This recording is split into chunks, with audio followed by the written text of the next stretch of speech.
Adnan. Is there a society on the planet today where you have absolute freedom of speech, where you can open your mouth and say what you want? Close. Yeah, America, you can close. No. Legally, no, yes, you can. That's not true. It's called the First Amendment. Okay. Can you stand in America? Yes.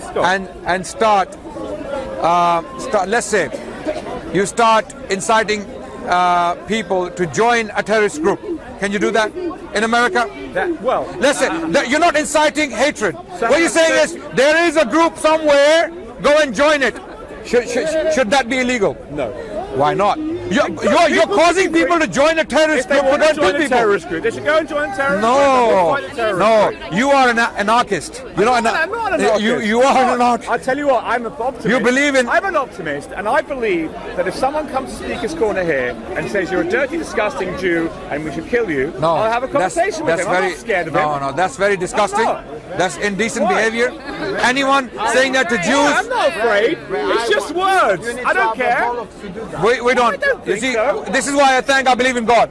I'm thankful. I'm very grateful to God that I believe in God. You know why?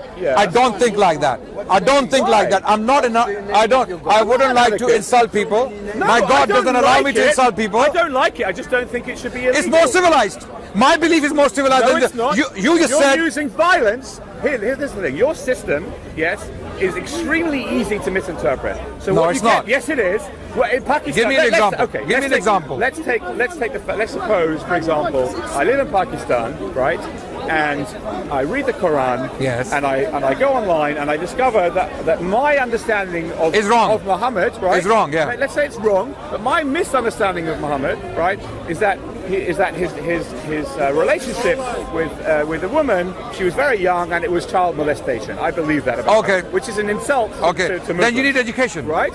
Fine. But let's suppose I need education. Then you're illiterate and you're ignorant. You need education. But I should not be punished for being ignorant. Yes, you should not be. No, and which who is what happens in Pakistan. No, you have we're having a discussion, if you don't mind. Thank you. That's not how it happens. If that happens, the first clause in the law is you reason with people, you sit them down, you give them books, you educate them about human societies, about human history, that back in the day, as late as the 19th century, the age of consent was very low, very low. In Britain, the age of consent was 7. You could marry a 7 years old by law, legally, according to the commentaries of William Blackstone. Commentaries on the English law, William Blackstone. Yes, so it was child molestation in the UK too. Yes, but the difference is that the UK law is not held up as divine law from God through the prophet. You said child. So it's different. It's a different standard. Can you be slightly decent and let us talk? Thank you. So it's a different standard. Because you're heckling. There's no purpose. Islam makes certain claims about its books and about its ideas and about its hero Muhammad, right? So what you call and also Islam says that Muhammad's example is forever. It's not like just in the 7th century. It actually applies to the 21st century. Yes, it does. So it's a different standard. The British law was the old law was it has been outdated. And we've grown up and we've progressed, and that law was discussed. You have made a very good point. You have made a very good point. Muhammad is a model for Muslims forever until the day of judgment, and Muslims ought to follow him to the best of their ability. Now, how do we follow him when he was riding camels? When he was riding camels to Mecca. Now Muslims, you should all ride camels to Mecca, right? How would that sound? That would sound stupid, right? Muhammad's dynamics were different to our dynamics today. Their social values are different. Their norms are different. Right. In those days, people traveled by camels. They were using arrows and bows and spears and swords in war. We don't use that anymore. We drive cars. They never had that concept. They were getting married to... Let me finish. They were getting married to younger women. Okay, we don't do that today. Why? Because dynamics have changed. Now, it is the same Muhammad who taught us to be wary of the social realities you live in.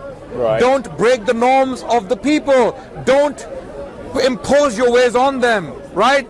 If it is not obligatory in Islam, something you have to do, do not practice it if it's not necessary in a society. For example, it is Prophet Muhammad who told us these things, that if something is not obligatory in Islam, you can abandon it to live in a society where that's not the norm, right? Today it's not the norm to ride camels. Today it's not the norm to get married to that younger women. Okay, women of that young age. People used to do it in the past and they had no problem with it. Today we don't do that because that's not the norm. Norms have changed, dynamics have changed. It is our Prophet who taught us to not do that in this current day and age. Do you have kids? Do you have children? Yes. Okay. If your child comes home, says, Dad, I've read the Quran and I've thought about it and I decided that I respect your belief, right? But I want to be a good human being, but I don't believe Muhammad was a prophet. I think God is a big mystery, you know, and I just want to live my life as a secular person. Okay. Right? How would you feel about that? I would be very sad. Right. I would be absolutely devastated. Okay. At the same time, I would sit my child down and reason with my child even for 10 years. Okay. Even if I had to reason with my child for 10 years, I have a case with me right now. There is a father, Pakistani father, from a very conservative society called the Pashtuns. Yeah. You know the Pathans? Very conservative people. His son has problems. He's left the path. Right. He's absolutely left the path. He contacted me. He said, I have been trying to reason with my son for a very long time. Right. I said to him, what advice did I give him? Continue with love and compassion. Right. Be generous. Do not let your child feel that you hate that child because of the decision he's made or she has made. Continue with love and compassion. And I asked him to bring your child to me and we will sit down and have an intelligent discussion and see how we can solve this problem. So we don't believe in, okay, we don't believe in that. We don't believe in that. And the people who try to put this out there that the Muslims are vicious barbarians and they believe in an uncivilized way of life that always dictates, implement the punishment on the spot. You become the judge, the jury and the executioner. This is by the Islamic law haram, what we call prohibited. Forbidden, yeah. Prohibited. It's forbidden. Haram. You cannot take the law in your hands in any society. In any society, wherever the Muslims may be, right? That's why we are against terrorism. That's why we are against terrorism. I read the Quran in English, because I don't speak Arabic. Yeah. And this is one of the impressions I got from the Quran. Yeah. Right? It seemed to suggest that if I'm a non-believer, whatever that means, right? If I'm a non-believer, I'm going to be punished. Right. Like that my non-belief is a choice, which I don't think it is. I think believing is just you're either lucky or unlucky enough to believe. Right. Right. And number two, like, it's a terrible thing if you don't believe. Even if you behave in the most amazing way, you're very kind, generous, but you have doubts, you don't believe. Yeah. It seems to me from reading the Quran, and I may have misread it, so I'm asking you, that you're condemned as a non-believer. What do you think about that? Non-belief, misunderstanding of that's mine? a misunderstanding So of yours, really because mean? I will always talk with references. Okay. When you bring a question, it's a valid question, it's an intelligent question, and many people have this question. I will respond it directly from the Quran. Chapter 60 of the Quran, verse 8, clearly states that those non-believers who do not fight you for your faith and do not drive you out of your homes, God does not forbid you from being kind to them. We the Muslims have been commanded by God to be kind to non-Muslims directly. I'm talking about non-Muslims. I'm talking about Muslims who decide that it's not for them. Right. Forget about non-Muslims for a minute. Okay. There is no problem. Right. If a Muslim decides that he doesn't want to believe in Islam, or there is no problem, unless that person comes out in public and encourages others to do the same. When it becomes public, it's a different matter altogether. Right. Because it's a social faith. Islam is a social faith. Again, it comes back to freedom of speech laws. Okay, there are certain things you can say in societies, and there are certain things. Why do you care? If you're so you may disagree with that. If you're so sure about your faith, not you personally, but if religious people are so sure about their faith, and I come out and I say, look, not only do I doubt the faith, I want to be secular, but I'd like whoever else wants to come and join me. Why are you so afraid of? Let me live your life, and I'll live my life with my friends, and we'll have a discussion. No problem with that. We'll go with you. I made it very clear. Come with me. I made it very clear. We have no problem. I have no problem. I have made it very clear. We as Muslims have no problem with people being secular. They want to drink, including Muslims. Right. They want to drink, they want to have sex on the beach, they want to have orgies and wild parties and sniff cocaine.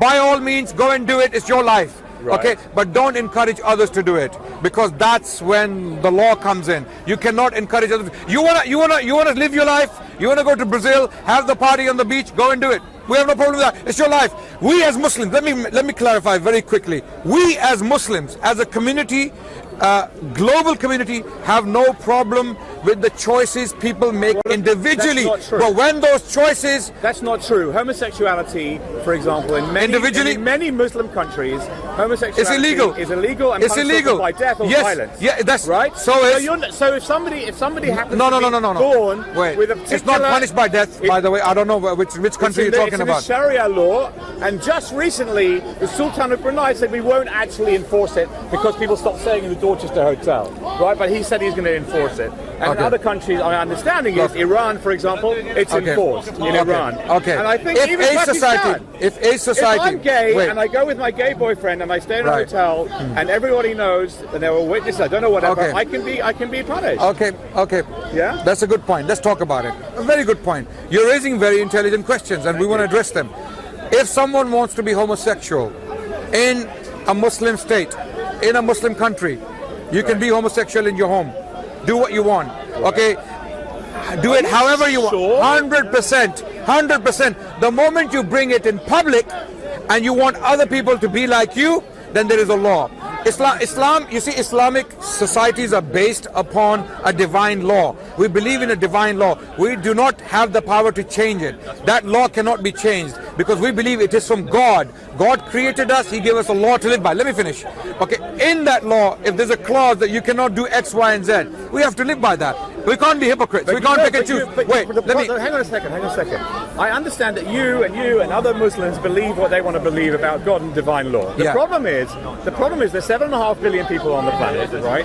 And we potentially could all believe different things. And the question is, what right do you have, right, to enforce by violence, right, your belief system about divine law on someone else, another Muslim, a member of your family, a non-Muslim? What right do you have to do that? I'll tell you. You're entitled to your belief, and you and your friends you want to believe and hang out together, whatever. But like when someone's born into the world, what right do you have? And before you answer the question, I want to just come back to my original question, which you didn't really answer. You told me that Surah 60, blah, blah, blah. I'm just telling you that when I read the Quran, right, I know that you just told me that there is a verse somewhere in the Quran that says we should be kind and not. Let me there are very many quickly. other verses which seem to suggest, right, you fight disbelievers. Disbelievers, right? The word disbeliever, which could mean your enemy, it could mean your son, it could mean your neighbor. I don't know what it means. It could mean your wife. It's on everyone. It could mean your wife, your uncle. It could mean your uncle. Like, so when you read that, disbelieve that. I'm reading the book. I'm going, when's God going to get over the whole? Let me respond to your questions. If God wants us to believe so much, why don't we have more signs? Because we don't have a lot. We have an amazing universe, but we have very little information about the nature of the divine. In fact, you say God divine. You know, God is. You're raising a number of points, and let me respond to two of the points you raised. Can we enforce our... I'm going to go home in 2 minutes. No problem. Can we enforce our ways on others? Absolutely not. In Islam, we are not allowed as Muslims to impose our laws upon the Jews and the Christians. Because they were Hindus? Not even Hindus. Okay. For example, throughout the Islamic civilization, Jews existed with Muslims as dhimmi.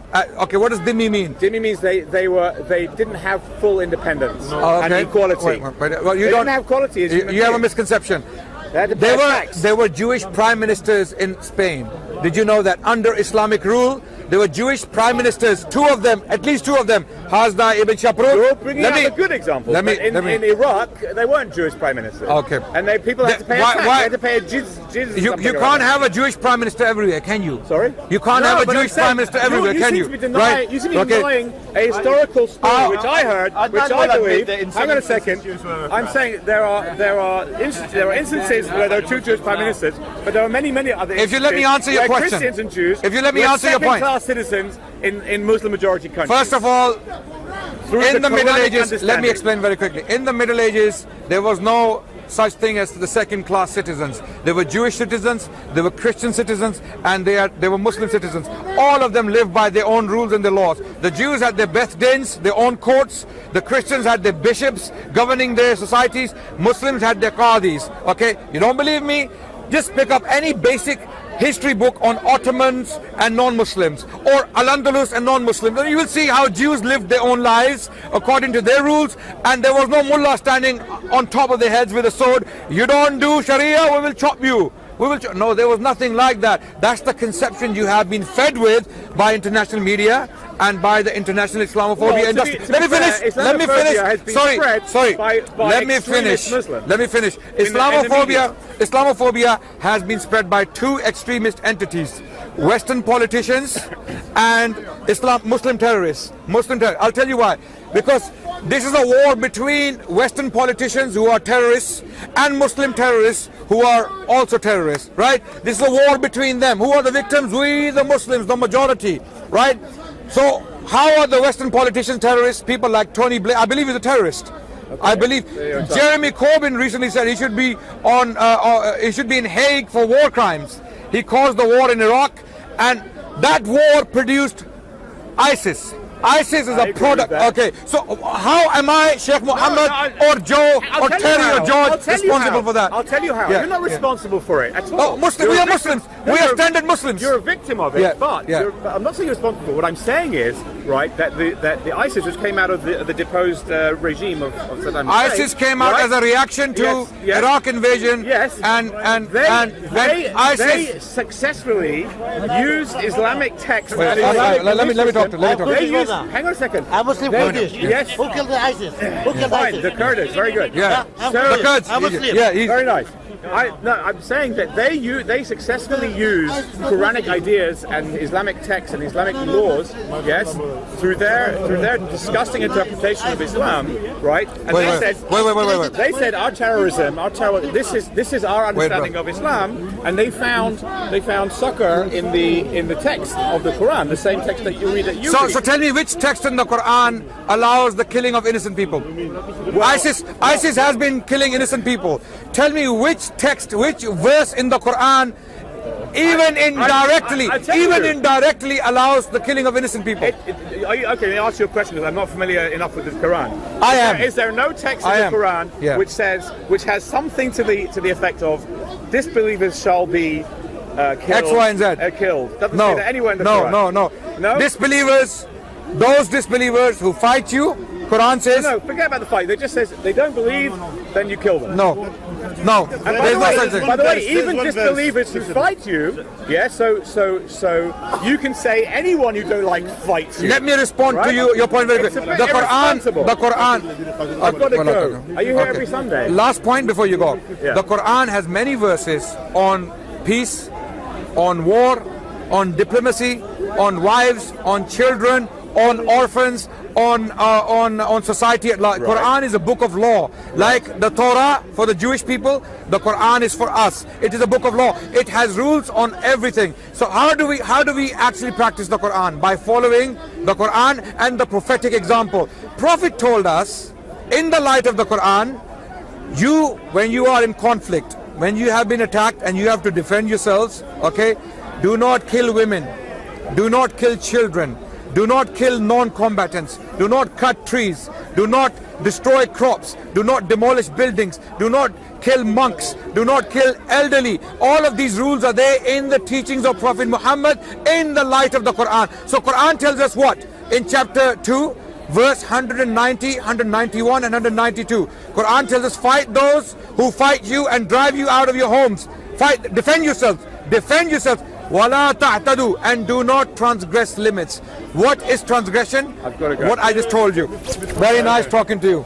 Thank you so much. I have a quick question, because you asked him a lot. One's got to go. One question to you. Yeah. His daughter's asking him to leave. He's got to... Quick answer. You want to do my daughter's homework? No, one. I will. Look, it was very nice talking to you. What do you very think nice about, talking to you. Every Sunday? Almost. What do you think about Israel doing now to Gaza? Are you aware about it? I have only 2 words to say about that. About what? Okay, it's complicated.